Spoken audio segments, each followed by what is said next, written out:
Hello everyone, and welcome to my Days of Our Lives official. I hope everyone is having a wonderful day. Before we begin, please hit the subscribe button and give this video a thumbs up.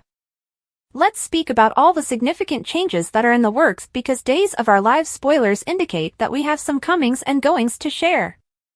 We should start by talking about certain recasts that will be aired shortly. TV Insider has confirmed that Rachel Boyd is a Sophia recast, confirming CDL's earlier speculation that she will be playing Sophia Choi. Boyd will take over as Sophia on February 12th after Keence's last appearance on January 27th. Keep an eye out for any tricks Sophia may have in her sleeve because she will continue to upend Holly Jonas and Tate Black's life. It appears that in the upcoming episodes, Sophia's manipulative side might show up. In other days' recast news, Brady Black and Kristen DeMera's kid will soon have a whole new appearance as Alice Halsey will take over as Rachel Black from Finley Rose Slater on April 24th. Additionally, soap veteran Michael Dietz, played by Joe Scanlon on Port Charles and Alan Michael Spaulding on Guiding Light, has an intriguing Days plotline in the works. There is something to look forward to because Dietz will be present for a brief plot that begins on April 30th. Kim Coles will play Nurse Whitley King again, however she will only make one appearance in DOOL. Whitley will undoubtedly make an impression since she will be returning to the action on February 5th.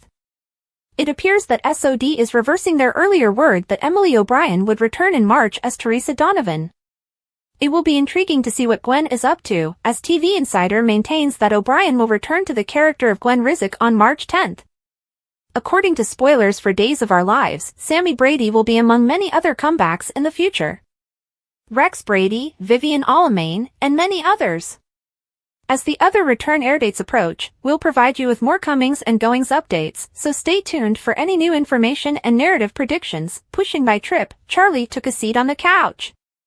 You have no idea how many times I had to listen to her express how heartbroken she was at having to give you up, how it broke her, and how it left a hole in her heart that she would never be able to heal.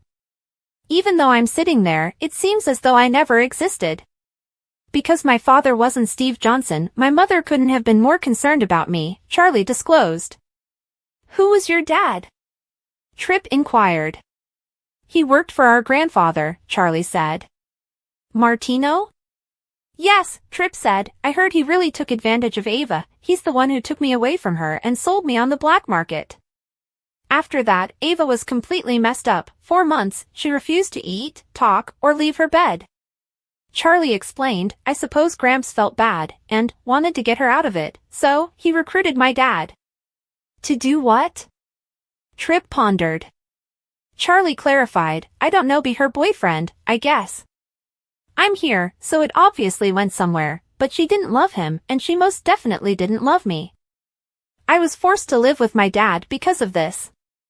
Charlie complained, I was a baby, her baby, and she simply walked away. You said she was really messed up, maybe she couldn't take care of you, Trip remarked. Right, 'cause her firstborn was ripped away, she couldn't possibly raise me or spend time with me, Charlie grumbled. Did you ever see her? Trip inquired. Yes, I would get really excited when my dad would occasionally invite me over for a visit, thinking, this time, she'll see my face, and she'll smile, and she'll give me a big hug, and she'll call out my name. Charlie answered, that didn't happen not once. Trip said, well, I mean, she was going through a hard time, she won't be able to get past this in treatment, it's not just a phase. Charlie retorted, the truth is that I am not Steve's son and I will never be, so I will never mean anything to Ava, I don't exist. Did you ever tell her how you feel? Trip pondered. How do I feel? How do I feel, Trip? Getting her to realize that I am here, that I am hers, has been my life's work.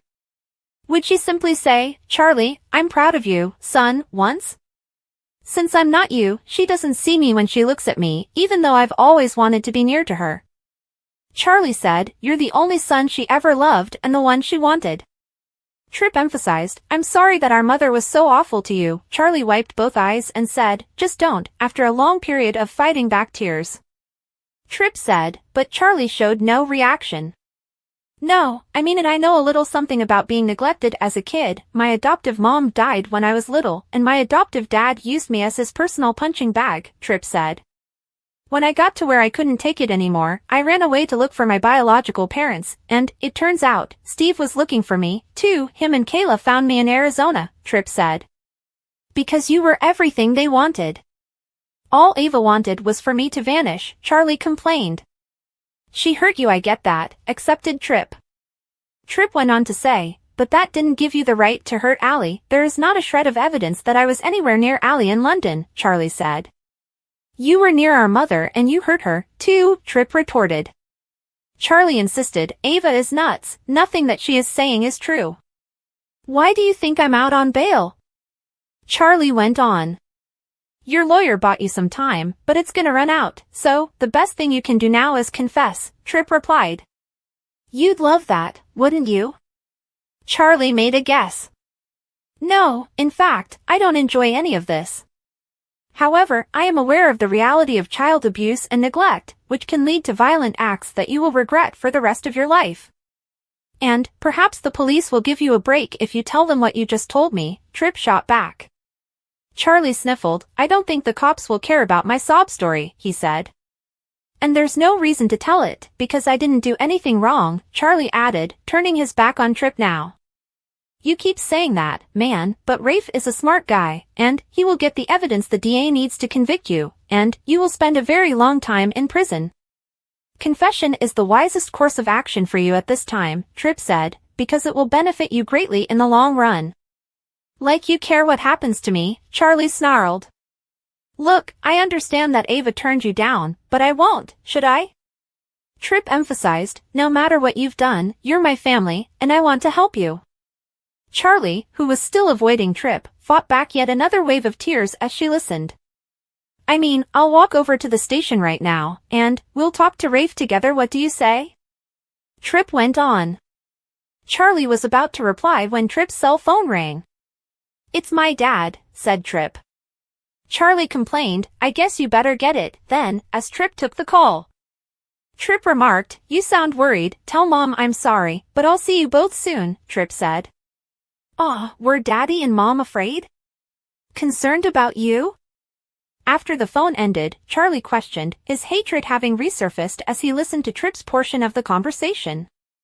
Are you sure everything is all right? And now we can go down to the station, Tripp answered. You know what? Charlie yelled, just forget it, just leave, and run to Mama. Dude, what happened? I thought, objected Tripp. What? We were spending time together since we're related. Tripp, you're not my family. Tripp, what kind of name is that? Charlie shot back, causing Tripp to snicker. Tripp was no longer interested in showing Charlie kindness. Look, I'm sorry our mom hurt you and then you had such a screwed up childhood, but if you won't confess, I will find another way to clear my name and you will, still, have to answer, for, what you did to Allie and our mom, Tripp said. Charlie spit out, we'll see about that, big brother. Tripp gave Charlie the gaze in return. You're damn right we will, he declared.